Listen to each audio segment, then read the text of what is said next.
नमस्कार, स्वागत है आप सभी का द फैक्ट इंडिया पर, जहां हम खबर नहीं बल्कि खबर के पीछे छुपी राजनीति, संघर्ष और जमीन की सच्चाई को आपके आगे लेकर आते हैं। एक बार आप अपने आप से सवाल कीजिए कि अगर कोई आपसे कहे कि अपना गांव छोड़ दो, अपनी जमीन छोड़ दो, अपना घर छोड़ दो क्योंकि यहाँ विकास होने वाला है, तो क्या आप मान जाओगे? और अगर मान भी गए तो बदले में आपको उस जमीन के अपना हक मिलना चाहिए या नहीं मिलना चाहिए? आज की कहानी सिर्फ पानी की कहानी नहीं है, सिर्फ बांध की कहानी नहीं है, बल्कि एक कहानी है 39 उन गांवों की, हजारों परिवारों की और 20 साल से चल रही एक लड़ाई की। राजस्थान के करौली और सवाई माधोपुर इलाके में एक बार फिर पांचड़ा बांध को लेकर माहौल गरमाया हुआ है। 25 मई को वजीरपुर उपखंड के नया गांव धुनी पर किसानों की एक महापंचायत हुई है। और ये कोई छोटी बैठक नहीं थी, बल्कि उस गुस्से की आवाज थी जो पिछले 22 सालों से जमा हो रहा है। लेकिन सवाल यही है कि आखिर ये लड़ाई शुरू कहां से हुई? कमांड क्षेत्र संघर्ष समिति के सदस्य और पूर्व सरपंच भूराराम मीणा का आरोप है कि किसान पिछले 22 वर्षों से नहर में जो पानी छोड़े जाने की मांग कर रहे हैं, लेकिन कांग्रेस आई, भाजपा आई, सरकारें बदली, नेता बदले, लेकिन किसानों की मांगे वहीं की वहीं रह गई। अब किसानों की साफ चेतावनी है, अगर समय पर नहरों में पानी नहीं छोड़ा गया तो आंदोलन और बड़ा होगा।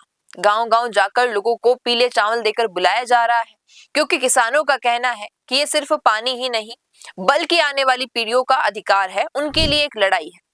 अब जरा इस पूरी कहानी की जड़ समझते हैं। पांचड़ा बांध राजस्थान के करौली जिले में बना और इसे राजस्थान का सबसे बड़ा मिट्टी का बांध माना जाता है। उद्देश्य था सिंचाई होगी, जल आपूर्ति होगी, विकास होगा, लेकिन हर विकास की कीमत होती है। कुछ होगा तो उसके पीछे आपको कुछ चुकाना होगा, और यहाँ कीमत चुकाई गई 39 गांवों में। जी हाँ, बांध बना, गांव डूब गए, लोग विस्थापित हुए, जमीन चली गई, पशु मर गए और कई परिवार बिखर गए। इन 39 में से ज्यादातर गुर्जर समाज के लोग थे। जो 39 गांव थे उसमें ज्यादातर गुर्जर समाज के लोग थे, और उनका कहना है कि हमारी जमीन गई, हमारा गांव गया, तो पानी का पहला हक हमारा ही होना चाहिए, जो कि बहुत ही ऑब्वियस सी बात है। यानी पहले हमारे गांव की सिंचाई करो, उसके बाद बाकी इलाकों में पानी भेजा जाएगा। लेकिन दूसरी तरफ कमांड एरिया के किसान, उनका कहना है कि अगर नहर में पानी नहीं छोड़ा गया तो उनकी फसलें बर्बाद हो जाएगी। मतलब एक तरफ विस्थापित गांवों की लड़ाई और दूसरी तरफ खेत बचाने की लड़ाई। और यही वजह है कि अब ये मुद्दा सिर्फ पानी का नहीं बल्कि समाज और राजनीति के बीच खड़ी एक ऐसी बहुत बड़ी लड़ाई का बन चुका है। अब यहाँ राजनीति की भी एंट्री हो चुकी है।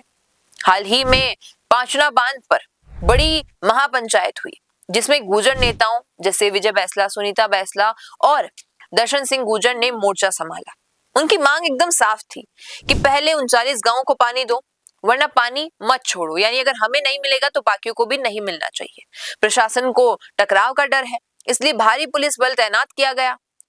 कुछ लोग इसे गुर्जर बनाम दूसरे समुदाय से एक एंगल देखते हुए लड़ाई देख रहे हैं, और यही चीज मामले को और संवेदनशील बना रही है। अब कहानी में हाईकोर्ट की भी एंट्री होती है। राजस्थान हाईकोर्ट ने आदेश दिया है कि 26 मई 2026 से पहले नहरों में पानी छोड़ा जाए, लेकिन अभी तक सिर्फ नहरों की सफाई हुई है, पानी नहीं आया है वहां पर। यही बात किसानों के गुस्से को और बढ़ा रही है। लेकिन दोस्तों, यहाँ सबसे बड़ा सवाल यह है कि क्या विकास के नाम पर डूबे हुए जो गांव है, 20 साल से जिनका दर्द खत्म नहीं हो रहा है, उन पर कुछ होगा? क्या जिन लोगों ने अपनी जमीन छोड़ी उन्हें हक मिलेगा? और क्या सरकार सिर्फ चुनाव के समय गांव को याद करती है? क्योंकि ये सिर्फ पांचड़ा बांध की कहानी नहीं है, ये उस संघर्ष की कहानी है जहां गांव डूब गए, लेकिन लोगों की उम्मीदें आज भी नहीं डूबी है। आप अपनी राय जरूर बताइएगा कमेंट में। क्या पहले पानी डूब क्षेत्र के गांवों को मिलना चाहिए या फिर कमांड एरिया के किसानों को? वीडियो पसंद आया हो तो इसे लाइक करना, शेयर करना और हमारे चैनल द फैक्ट इंडिया को सब्सक्राइब करना भूलना। धन्यवाद। रुकिए और जरा ध्यान से सुनिए। क्या आप हमारी इन खबरों से अपने व्यापार को भी बढ़ाना चाहते हैं? तो आप भी खबरों के दौरान इस तरह के एलिमेंट्स पर अपना विज्ञापन दे सकते हैं, या फिर ऐसे खबर के 1 मिनट बाद अपना पूरा विज्ञापन डलवाएं, जो कि 8 लाख से ज्यादा सब्सक्राइबर्स और फॉलोअर्स वाले द फैक्ट इंडिया चैनल्स और पेजेस से राजस्थान के कोने कोने में पहुंचेगा। और इससे आपका व्यापार, ब्रांड सब कुछ बढ़ेगा।